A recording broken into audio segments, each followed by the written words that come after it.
Assalamualaikum warahmatullahi wabarakatuh. Innal hamdalillah nahmaduhu wa nasta'inuhu wa nastaghfiruh wa na'udzu billahi min shururi anfusina wa min sayyiati a'malina. Man yahdihillahu fala mudilla lahu wa man yudlil fala hadiya lahu.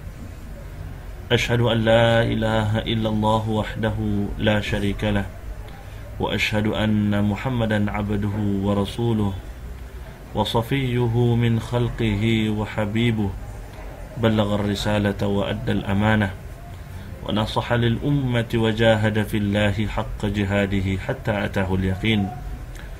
Allahumma salli wa sallim ala sayyidina Muhammadin fil awwalin wa salli wa sallim ala sayyidina Muhammadin fil akhirin wa salli wa sallim ala sayyidina Muhammadin fi kulli waqtin wa hin wa ala alihi al-athhar wa ashabihi al-akhyar wa ummatihi al-abrar ila yaumiddin.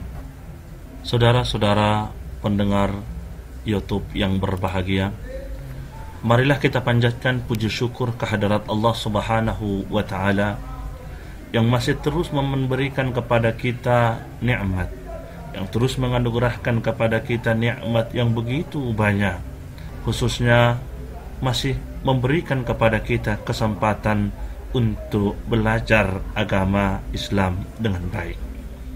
Salawat dan salam kita sampaikan kepada junjungan kita Nabi besar Muhammad sallallahu alaihi wasallam yang kelak kita harapkan syafaatnya di hari akhir nanti.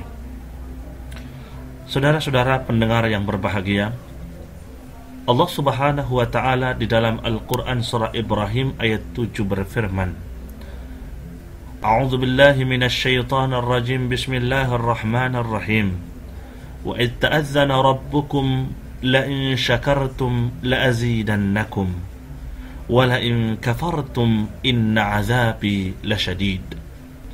Yang artinya, dan ingatlah tak kala Tuhanmu memaklumkan, sesungguhnya jika kamu bersyukur pasti kami akan menambah nikmat kepadamu, dan jika kamu mengingkari nikmatku maka sesungguhnya azabku sangat pedih. Ayat di atas menjelaskan kepada kita bahwa Allah Subhanahu wa ta'ala memerintahkan seluruh hambanya untuk bersyukur kepada Allah Subhanahu wa ta'ala. Jika ia bersyukur maka Allah akan menambahkan nikmat untuknya. Tetapi jika ia mengingkari maka azab pedihlah yang akan ia terima. Di sini muncul sebuah pertanyaan. Apa sebenarnya nikmat yang telah Allah Subhanahu wa taala anugerahkan kepada kita? Secara singkat, Allah Subhanahu wa taala memberikan 3 macam nikmat kepada hambanya yang beriman. Nikmat pertama adalah nikmat penciptaan. Kita belum ada, kemudian Allah Subhanahu wa taala ciptakan kita. Nikmat yang kedua adalah nikmat imdad atau perbekalan. Allah Subhanahu wa taala memberikan bekal kepada kita agar dapat bertahan hidup. Nikmat kedua ini mencakup panca indera, seperti mata untuk melihat, tangan untuk meraba, telinga untuk mendengar, otak untuk berpikir, dan sebagainya. Semua itu diciptakan oleh Allah Subhanahu wa taala agar manusia bisa mempergunakannya dalam kehidupan di dunia.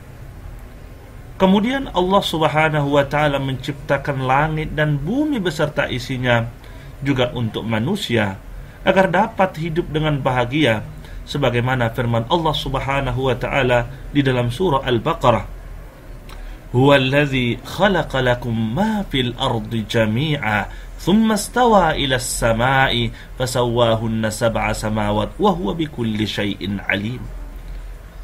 Yang artinya dialah Allah yang menjadikan segala apa yang ada di bumi untukmu, dan dia berkehendak menciptakan langit, lalu dijadikannya 7 langit, dan dia maha mengetahui segala sesuatu. Saudara-saudara pendengar yang berbahagia, nikmat terakhir dan paling besar adalah nikmat agama. Allah Subhanahu wa ta'ala menurunkan agama untuk mengatur kehidupan manusia. Di dalam agama ada aturan-aturan, ada perintah, dan ada pula larangan.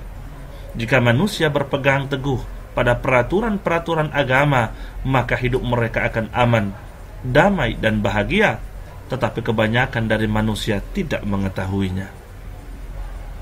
Secara jujur, jika seorang manusia mau sejenak untuk merenung, memikirkan nikmat yang telah Allah berikan kepadanya, maka ia akan sadar bahwa ibadah yang ia lakukan seumur hidup tidak akan dapat membayar nikmat Allah Subhanahu wa ta'ala yang paling kecil sekalipun. Renungkanlah, apakah masa sakit yang kita rasakan lebih banyak dari masa sehat? Apakah rasa lapar lebih lama dari masa kenyang? Apakah sedih lebih banyak dari senang?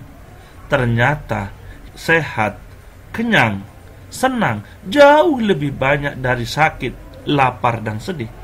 Oleh karena itulah Allah Subhanahu wa ta'ala sekali-kali memberikan cobaan kepada manusia berupa rasa sakit, lapar, sedih, dan sebagainya, agar ia ingat bahwa ia adalah manusia yang lemah, yang tidak bisa berbuat apa-apa, dan agar ia bersyukur. Maka sungguh sangat tepat sekali jika Allah Subhanahu wa ta'ala memberikan azab yang pedih bagi mereka yang lupa diri dan ingkar nikmat. Hal ini sebagaimana disebutkan oleh Allah Subhanahu wa ta'ala di dalam ayat yang telah kita bacakan tadi, wa id ta'adzana rabbukum la in syakartum la azidannakum wa la in kafartum inna azabi lasyadid. Dan ingatlah, tak kala Tuhanmu memaklumkan, sesungguhnya jika kamu bersyukur pasti kami akan menambah nikmat kepadamu, dan jika kamu mengingkari nikmatku maka sesungguhnya azabku sangat pedih. Al-Quran Surah Ibrahim ayat 7. Saudara-saudara pendengar YouTube yang berbahagia, mudah-mudahan kita dapat mengambil pelajaran dari ayat yang telah kita bacakan tadi. Mudah-mudahan kita termasuk orang-orang yang bersyukur. Wabillahi taufiq wal hidayah. Wassalamualaikum warahmatullahi wabarakatuh.